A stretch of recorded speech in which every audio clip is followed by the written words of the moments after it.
call from the United States of America. Hi, you have reached the Decahedron RPG Cast feedback line. Just start talking at the sign of the tone. Hey, Jason here. Just wanted to say that I really enjoyed the What is an RPG episode 70. I thought you did a great job cleaning up the audio. Having been there during the recording, the show you put out sounds great. And I think we caught all of James's comments, and I think it really turned out well. So I look forward to anybody else's feedback on that episode, and I want to thank you again for all that you're doing. Also, I'm looking forward to supporting the Play forums, and hopefully that's going to be it'll take a little while to get started, but hopefully we'll draw a crowd there, and we'll have some great commentary about our shows. So take care, and I'll look forward to your next episode. Hey everyone, that was Jason from the Nerds RPG Variety Cast. Great podcast. I suggest you check it out. Links are in the show notes. Hey Jason, thanks for that call. I'm kind of curious if you really enjoyed the episode because you were in it? ?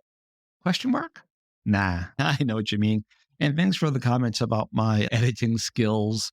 Yeah, I may not be much of a podcaster, but I'm a good editor.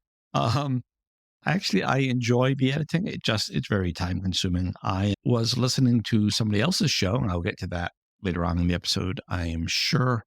And they were talking about Descript, and I heard somebody else talk about Descript once before, a different podcast, not gaming related.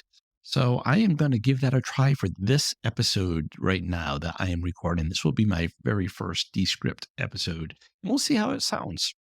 And lastly, the forums. Yeah, thanks for the plug there. Yeah, everyone, the Play forums. Play is the Podcasters Listeners Alliance of Yore. Yeah, really, it's backronym. I just liked Play because we play podcasts and we play games. So I liked it. But they're up. It's a tiny little community right now. 1, 2, 3, 4, 5 users. But everything has to start somewhere. So come on over, start a conversation. I'm going to be posting a Traveler question later on to see if anybody has the answer I am looking for. But yeah, the forums are there. www.decahedron.com/boards. Thanks, Jason. Hey guys, it's Daniel. I just keep calling in about your What is an RPG episode. Very good episode. Awesome. It's interesting. I think that part of, I don't know if I think how to say this. I'm not sure I require all those things in my definition, but I think one thing you were kind of implying, which you didn't say, is that the game expects those things. Because, for instance, you could play Monopoly like you're talking about and take the role of a character, like I'm a banker, but the game doesn't expect you to do that. You could play, with your G.I. Joes, the game does expect that, but it doesn't expect you to have, let's say, rules to adjudicate. A war game expects rules to adjudicate, but doesn't expect you to role play. So I think that's where your kind of secret sauce is this mix where the game expects you to take a role. The game expects there to be some adjudication, et cetera, et cetera. And I think that's really what makes it a role-playing game. Maybe not all those things are required. The win-lose thing, where I could see possibility of a role-playing game having a win-lose scenario, especially when you mention things like convention games or even like something that has a very short end to it, or something that's really compressed, like Tales from the Loop, right, where you play these little campaigns where you do win or lose, and to a certain extent. And I think that Jason makes a good point with the character growth, and overall, really good show. Thanks for putting out such great content. I'll talk to you soon. Hey, Daniel, everyone. That is Daniel from the Bandits Keep. Another great podcast. This one is about OD&D, which I love, and Chainmail, which I'm not as big of a fan of, but the podcast itself has that little secret sauce, and it's a great podcast. I'm subscribed. I listen to it regularly. Again, links are in the show note. Hey, Daniel, just a funny little thing. You left your feedback on my Google Voice line, and, Google transcribes the voice to text. And so I always read them before I listen to them. And the way it transcribed it, when you said this is Daniel from Bandits Keep, for whatever reason, it's transcribed as this is Daniel Craig. And I'm like, Daniel Craig? James Bond is calling me? And then it turned out to be you. Still cool, but to be honest, not as cool as if it were Daniel Craig. Um, awesome, excellent, wonderful point about the game expecting those things. And that is what makes it a role-playing game versus a board game or a battle simulation. So yeah, I have nothing to add to that other than it was a great point. And slightly off topic, I heard some birds in the background. Were you recording outside or do you raise birds? Heather, who has been on the show a few times in the past, used to raise birds of some sort. And if you listen to the first show she was in, there was, I think it was a lovebird. I'm not a fan of lovebirds personally, not my favorite bird. But anyway, I think there was a lovebird by her while she was recording. But yeah, I heard the birds. Got me curious. Anyway, thanks for the call. Thanks for raising that point. Thanks again. Joe and James, it's Evil Jeff. Hey, I was going to leave some feedback about the automated versus manual creation method that you talked about, but I hadn't gotten around to it. And then I just listened to the Feedback Friday mail call. And in that episode, the latest one, Joe, you hit the nail on the head.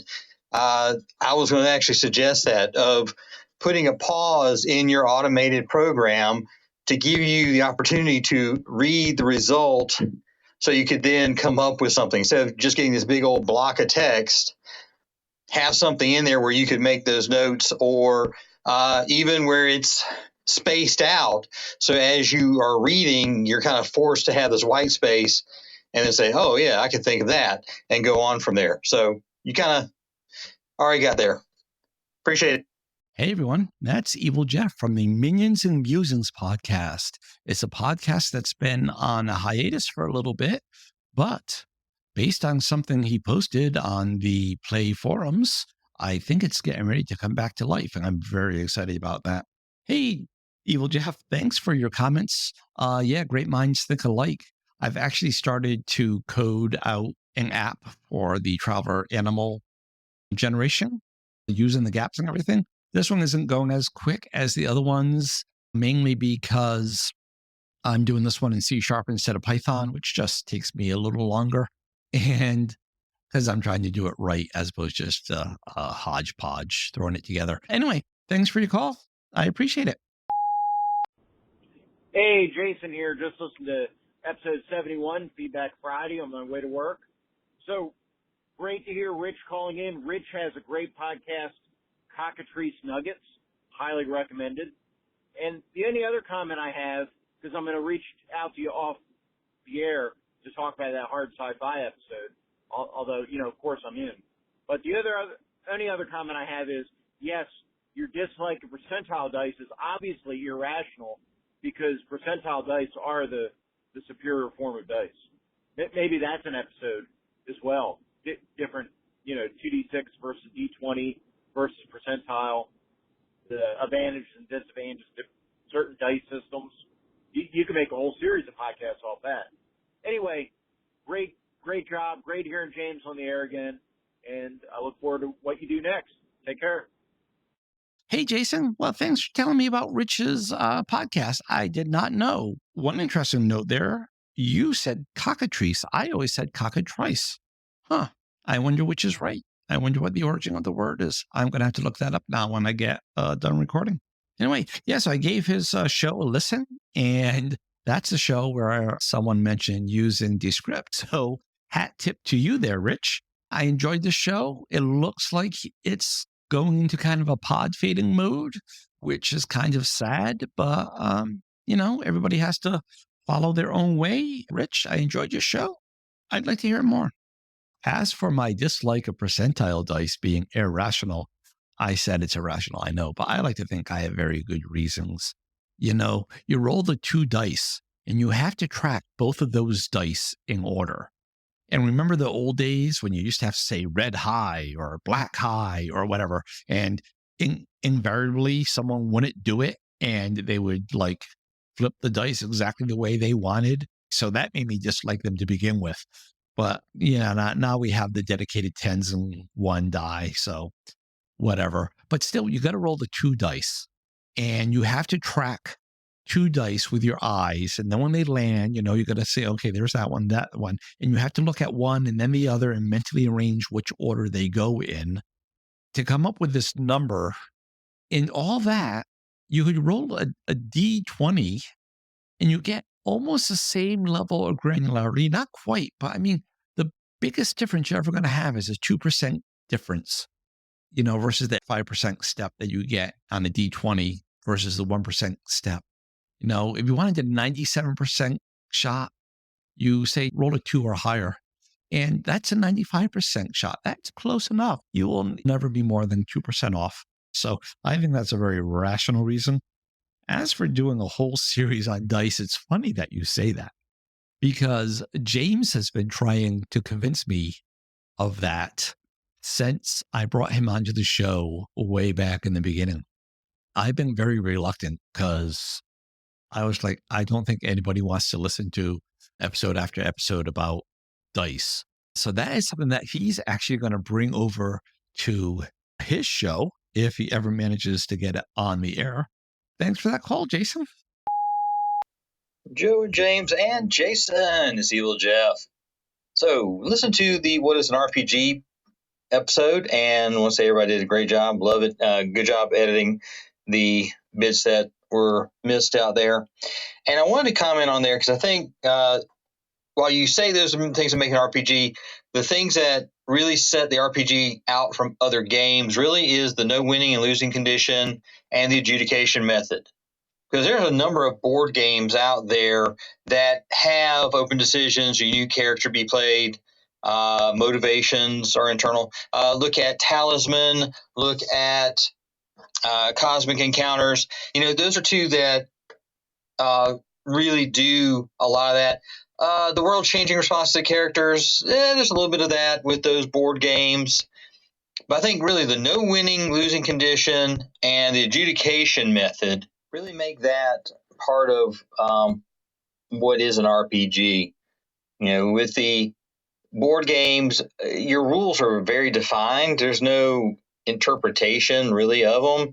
It's pretty cut and dry, and that's how most board games are. Whereas with an RPG, there's some rules, but there are situations that are definitely outside the boundaries, which are understandable because the game is made to have somebody else do it, have somebody interpret what that's going to be. So again, great, a great podcast there, great subject, and look forward to hearing some more of what you guys are putting out there.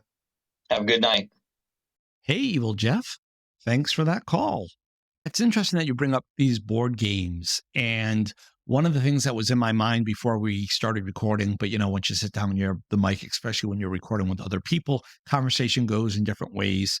And I think I said something like, what makes chainmail not a role-playing game and D&D a role-playing game?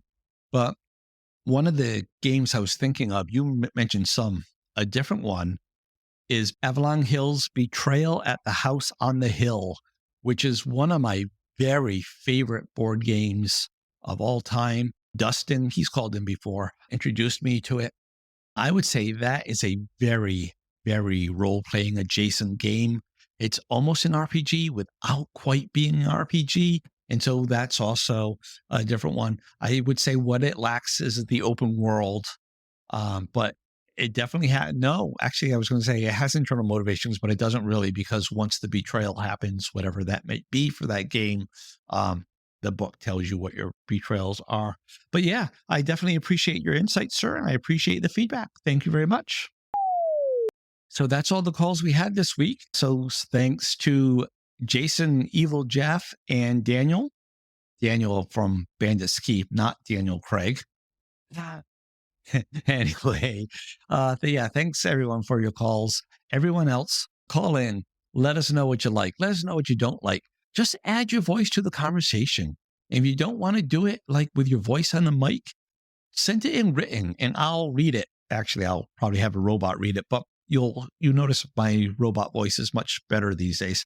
If you really, really don't want a robot voice, say so, and I will beg and plead my wife to record it on your behalf. But yeah, so all that feedback. Send it to feedback@decahedron.com. You can go to the play boards at www.decahedron.com/boards. Or you can call the feedback line. You can go to sayhi.chat/decahedron. All those ways are at www.decahedron.com, or they're in the show notes, or they're in the outro music that you are probably hearing right now. I say that all the time. So until next week, happy gaming, happy life. Bye. We hope you enjoyed this episode of the Decahedron RPG Cast. We'd love to hear from you. You can leave us a voice message by calling 562-774-2278. That's 562-RPG-CAST. Or by visiting sayhi.chat/decahedron. You can also email us at feedback@decahedron.com. Links are in the show notes. For more information, visit decahedron.com. Remember that Decahedron is spelled with a K. Music is by Kevin MacLeod. Logos by Design Cat. Thanks again for listening, and until next time, keep those dice rolling.